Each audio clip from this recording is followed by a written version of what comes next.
Imagine losing everything that usually protects you.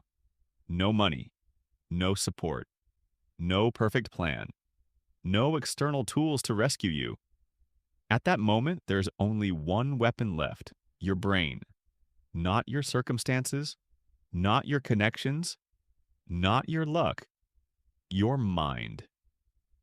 And here's the truth most people never fully accept: the brain is the most powerful weapon you will ever have in adversity. Because when everything else disappears, the only battlefield that remains is inside your head. The first war: control your mind or be controlled. Most people believe they are thinking, but in reality, their brain is thinking for them. Fear, doubt, comfort, excuses. Your brain is naturally designed to protect you from discomfort. It whispers, "Stop. This is too hard. Maybe tomorrow. Maybe you're not good enough."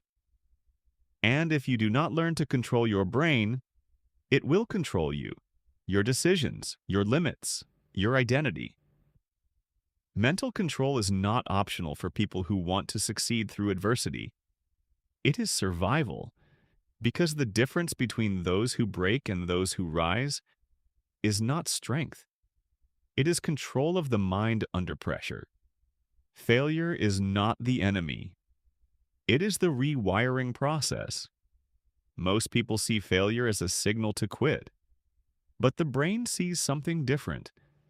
Every failure forces the brain to adapt. Every obstacle forces the brain to rebuild new pathways.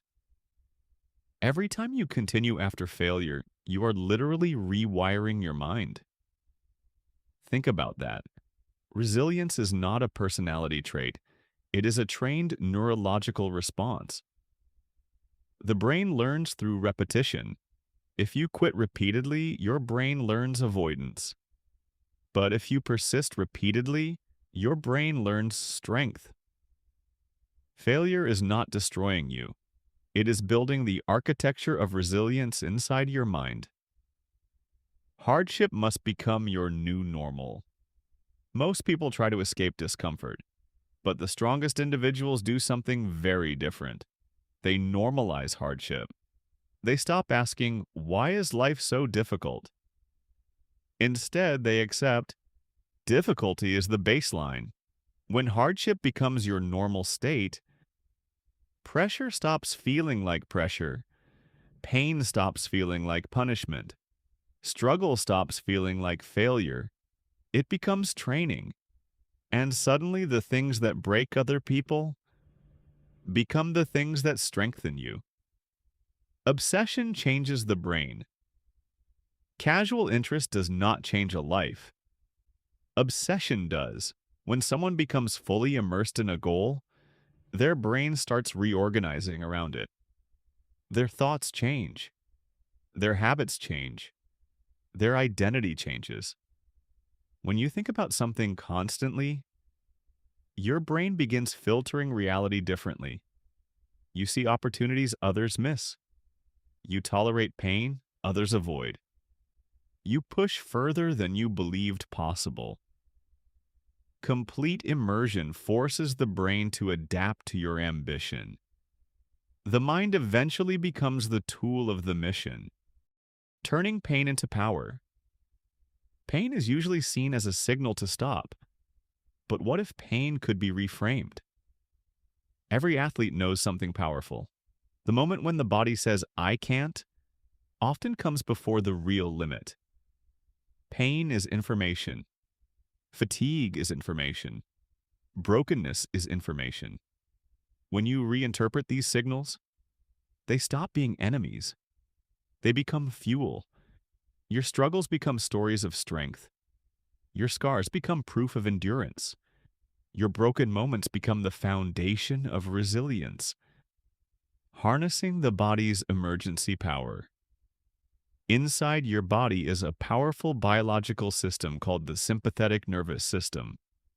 This system activates when you face danger or extreme stress. Your heart beats faster. Your focus sharpens. Energy floods your body.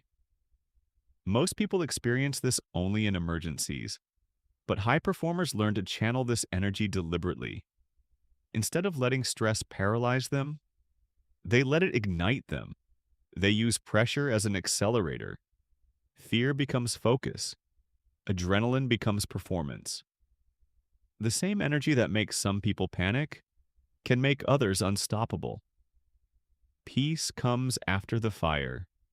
Many people search for peace first. They want comfort, safety, balance.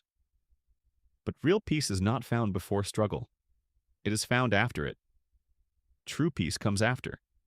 Accountability, discipline, suffering, growth. When you know you have faced your limits. When you know you did not run. When you know you endured. Then something powerful happens. The noise inside your mind becomes quiet because deep down, you know who you are. The hardest battle facing your true self. The greatest challenge in life is not external, it is internal. Self-discovery is not comfortable. It requires confronting truths most people avoid. Your fears, your weaknesses, your excuses, your insecurities. Hardship strips away illusions. It reveals the raw truth of who you are. And that process can feel brutal, but it is also where transformation happens. Because once you see the truth clearly, you can finally build the person you want to become. The final truth. Adversity is not the enemy. It is the training ground. Your brain is not just an organ. It is a weapon.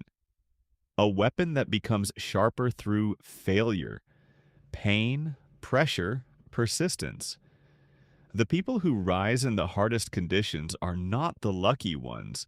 They are the ones who trained their minds to adapt, to endure, to push further when everything says stop.